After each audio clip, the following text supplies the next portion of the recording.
Assalamualaikum warahmatullahi wabarakatuh. Halo teman-teman, saya di sini akan membahas tentang transaksi rahan dengan dosen pengampu Bapak Faktur Rahman Al-Banjari, SE, SY, ME. Sebelum itu, izinkan saya memperkenalkan diri. Nama saya adalah Virgo Valentino Kristiawan dengan NIM 12640320313 dari kelas AKS 4E.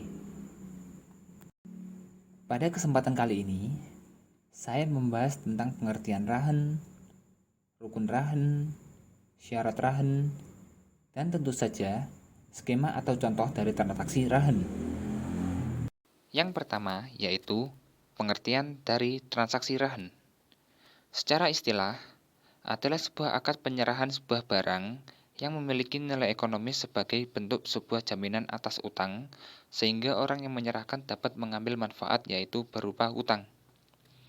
Dengan demikian, fungsi dari barang jaminan tersebut adalah sebagai memberi ketenangan, keyakinan, dan keamanan atas utang yang telah dipinjamkan oleh pemberi pinjaman, dan pemberi pinjaman dapat menjual barang jaminan tersebut apabila orang yang berhutang tidak mampu membayar hutangnya. Yang selanjutnya yaitu rukun rohin.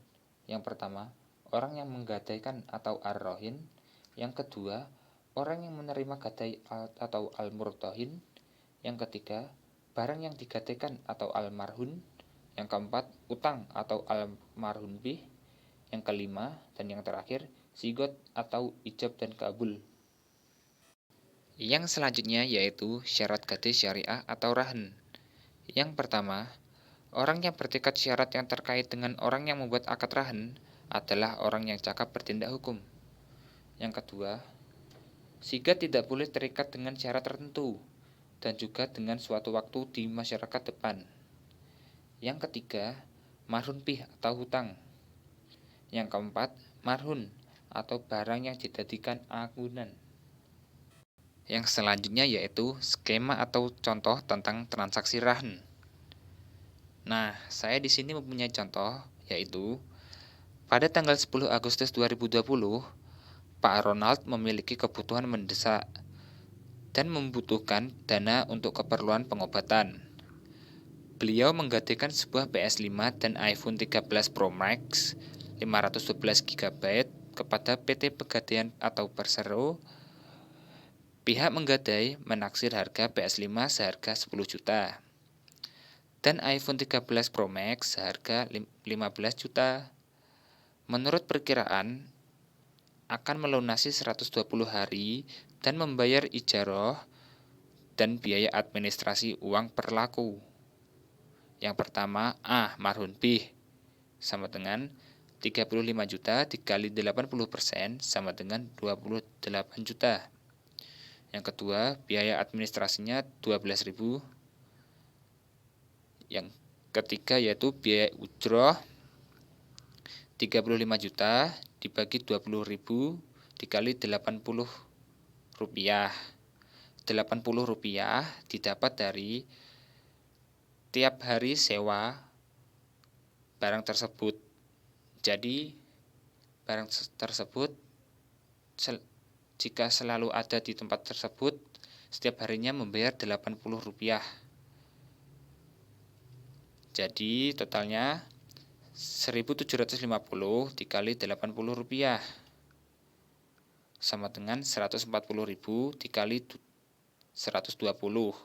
120 didapat dari 120 hari.